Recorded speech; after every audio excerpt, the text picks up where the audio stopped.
to ask you about Jay Witt. Yeah. Everyone, we can all see his threes, we can see some of the other stuff, but the effect that he's had on other guys, we've asked you a little bit about him persevering when he's been through, but when he's on the court, there's a vitality he brings to the court. Do you think that's kind of trickled down on some of the other guys here in the last couple of weeks? I think it does. You know, he his personality just draws teammates to him.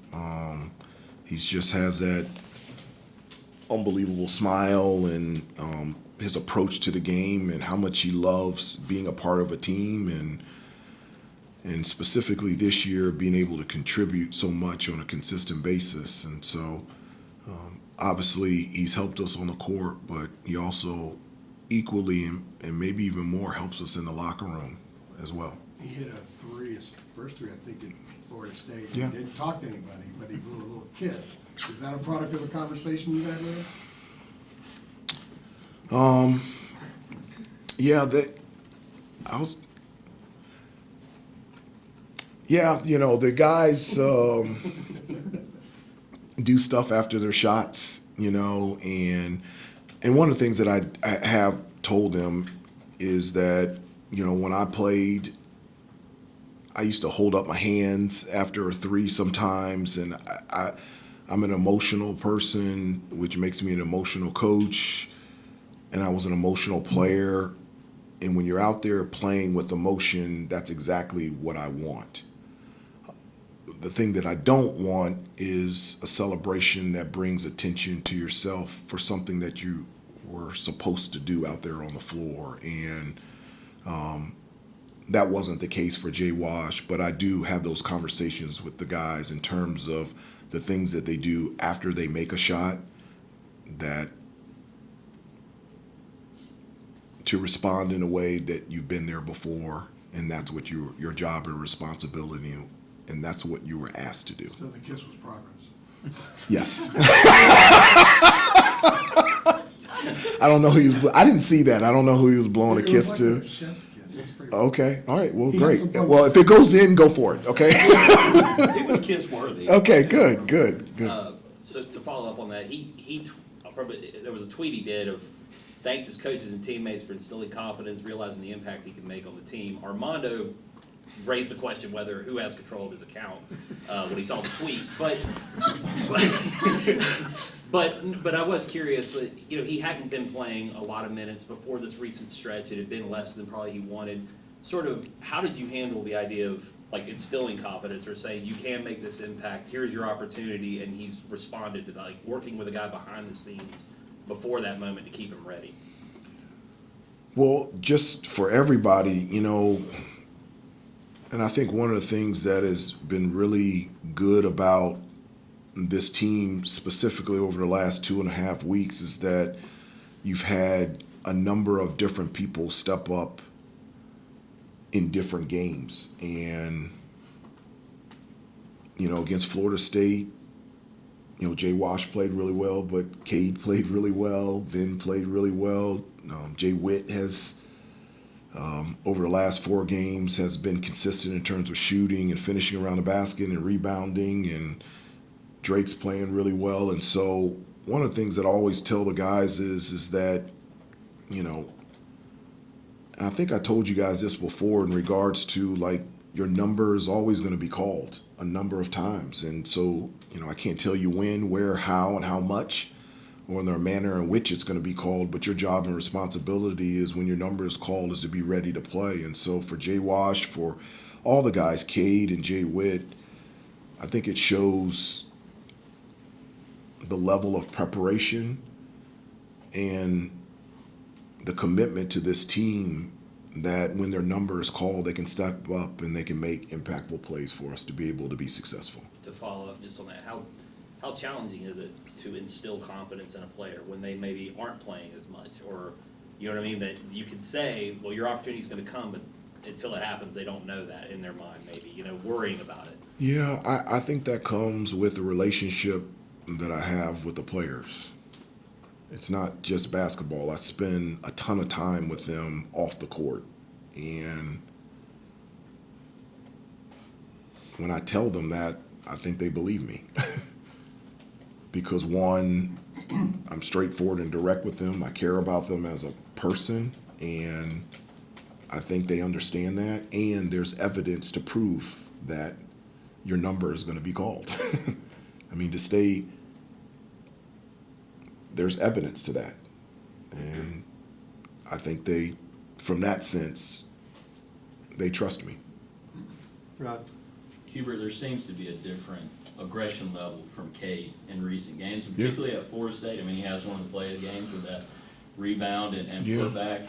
Were there any conversations or things you saw from him in practice as far as the aggression that you kind of were poking at him and Yeah. trying to get him there? Yeah, no, in practice, I mean, obviously we have, two different teams competing against each other, and I would put him on the blue team, and he would play with a ton of confidence on both ends of the floor on the blue team. And then when I put him on the white team, he wasn't playing with that same type of aggressiveness. And I asked him, I said, what's the difference between the blue and the white team? He said, well, I feel like the blue team really needs me to be aggressive. And I said, the white team does too. And I said, who told you that? Who told you to hold back and not be as aggressive? And he says, nobody told me that. I said, I didn't tell you that? I said, well, then I want you to be aggressive, and I want you to be you. I said, everybody else's game will fit around you, but we need you to be the best that you can be. And I really think, he's been practicing really well over the last 3 to 4 weeks, and now it's starting to translate out there in the game. And I'm just really happy for him. It's not about making shots. I agree with you. I think he's playing with an aggressiveness and a confidence out there that that hasn't consistently been shown prior to that, but he's doing it now, and it's really nice to see. Hubert, Sorry. go ahead, Michael, and now. Hubert, how do you approach a game like tomorrow when Miami is coming in, having a really difficult season and losing their coach midway through? How do you not let the guys maybe overlook this game? Well, Miami has our full attention because they're deserving of it. The talent that they have out there on the floor, they're a good basketball team. I don't look at the record. They're extremely well coached. A lot of talent out there on the floor, and this is the ACC. Everybody's good. The approach to Miami is the same that it would be the approach if we were playing the Los Angeles Lakers. Like, our attention to detail, our importance of the discipline and details that go into putting yourself in a position to be successful is the same in any game. And we're excited about the challenge of playing Miami and understand that it's going to be a really good game and very competitive. Hubert, you guys had the announcement of Jim Tanner coming Yeah. on board earlier this week, and I have heard you that you want to focus on this team and the remaining games, but we've been getting a ton of questions from our audience about some of this stuff. Just wanted to ask you, what do you envision the structure being like with I guess that side, the front office side, opening up? How does the workflow go? And there's more voices in the room now. How is that? I'm sure it's a collaborative process. Like, can you just give us some insight into just how the thing's going to be set up and how you all are going to work together? Yeah, well, first of all, as I said before, it was a position that the program wanted, and I felt like it was needed. I do, and I'm so happy that Jim is a part of our program and a part of our team. I've known him for a long time. He's a great individual, and I just enjoy my relationship with him, and now my relationship with him in this capacity. I've said before, and I think I said in the statement when it was publicly announced on Tuesday that he's going to help out in a number of different ways, and specifically player contracts, NIL, transfer portal. But in regards to how, the details of how it's going to work, that's information that I don't know right now because he was just officially hired on Tuesday. And so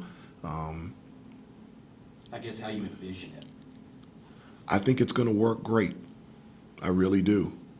I have no question about this being exactly what this program needs, and I'm really, really excited about however it turns out. I'm excited about where it's going. I'm really excited about it. Well, when did you kind of, I know it's obviously new and evolving, when did you kind of realize that this could be something that you needed, that there was more than, that there's more work to be done, in a way? Well, I don't have a specific date when I woke up and go, wow, this is something that is needed. I mean, obviously college athletics has changed, especially the last 4 years, and coinciding with me being head coach here. And I think you should always be in a position of listening and learning. And there's times where you're going to have to tweak, pivot, alter, and change things and be able to adapt. And that's something that I've always been willing to do as a person, as a player, and now as a coach. And as I said before, I'm really excited about moving forward and what this is going to look like. Hubert, when it comes to, I guess, Jim specifically, and, kind of evaluating, best candidates and things like that, obviously, as you guys were going along and doing your season and things like that, like, I guess, what was the process of, obviously, going about this season and everything, and then also trying to discern and decipher, a position that you guys were trying to fill, and just your level of involvement, I guess, in bringing him home? Well, the level of involvement for myself was 100%. And that's a part of my job, is to be able, it's not just coaching basketball. There's a number of things. There's press conferences.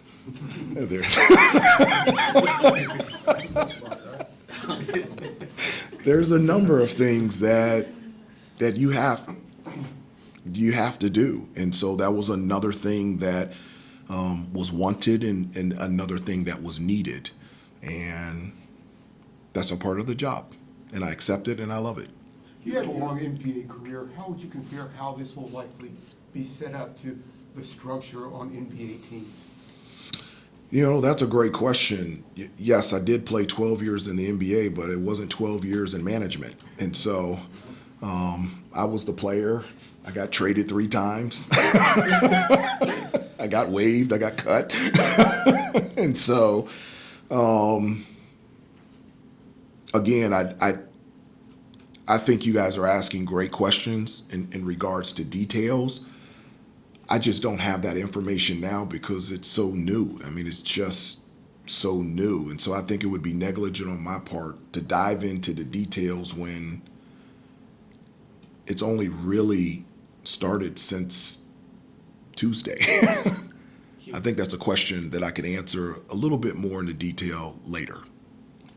You mentioned you've obviously known Jim for a long time. Just from a personal side of things, how much was that relationship a factor in him being the guy that you were comfortable with? And can you tell us a little bit more about your relationship? No, being able to be with somebody that you enjoy and like, that's a huge thing. I want to work with good people.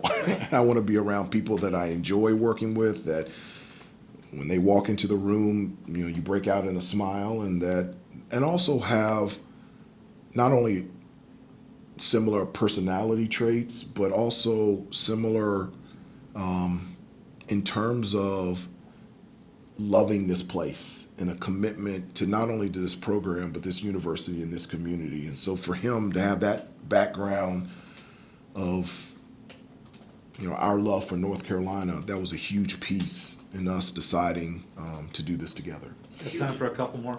Just to follow, did you meet him in school, or like how long have you known him for? I've known him since coming back. I mean, obviously, since coming back, being an assistant coach with Coach Williams, and him being a representative of a number of our former UNC players. Hubert, getting back to your pro career, were you ever on a team that had a coaching change in the middle of the season? Yes.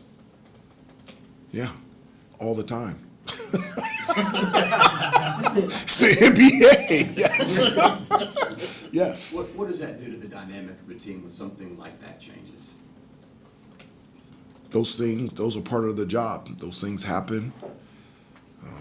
I'm not sure where you're going with that, but It got referenced last night, Utah-Arizona, at the Utah-Arizona game. Tommy Lloyd mentioned it because Utah's coach had gotten let go, and Okay. Utah had I think a player and their ops person were the sons of the coach, so it's a part, it's out Okay. there, that topic. Okay. Yes, that has happened to me with the New York Knicks, with the New Jersey Nets. Yeah, that's happened with the Dallas Mavericks. Yeah, it's happened to me a number of times. And but as I said before, my experience of that was as a player. And so as a player, my job and responsibility is to, irregardless of who the coach was to play and to prepare and to play. And that was my approach as a player. Andrew? I want to go back to the Jim Tanner aspect here. How hard was it? How challenging was it for you last year? The portal opens and you're still playing in the tournament, and you can't, I imagine you can only devote so much time or allocate responsibility to others to be prepared for the portal.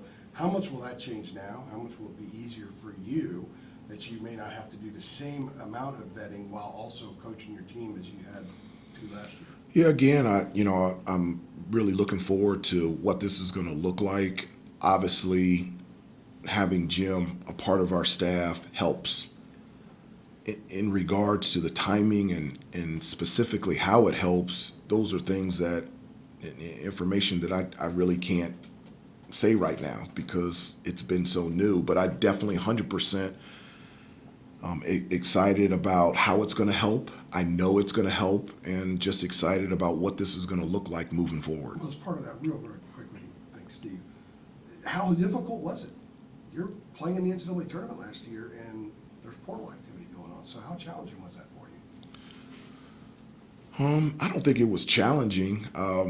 Again, my focus is on the team and is on basketball, but also my job and responsibility is to think and focus on other things at the same time, and that's just part of the job, and I accept that, and as I said before, I love it, and so I don't look at it as challenging. I look at it as that's part of my job. Last one, Adam? Hubert, I think the portal opens in 25 days. I think that's right. When does Jim March start? 24th? Yeah. Okay. I think it's 24th. Yeah. When does Jim start? I mean, is there a start date for? Yes, now. Okay.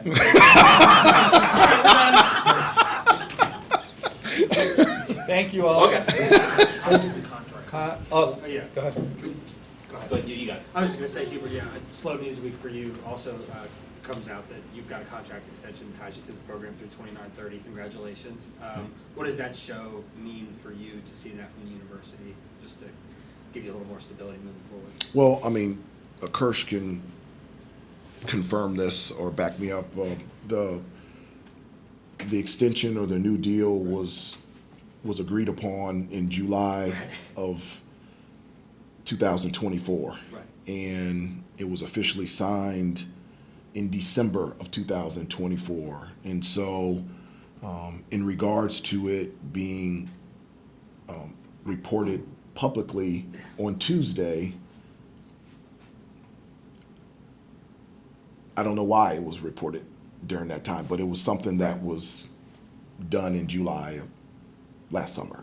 But I mean, for the university to support you like that, what does that sort of mean for you just generally? It just means something. What it means to me is just to be able to be a part of this university and this program.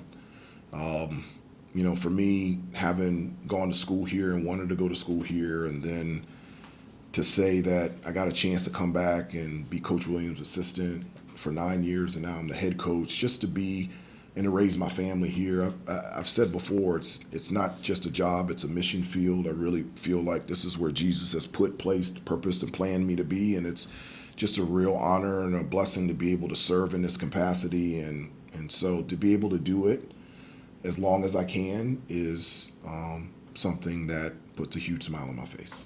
Thank you, Coach. Thanks, everybody. Thank you, Hubert. Thank you. Congratulations again.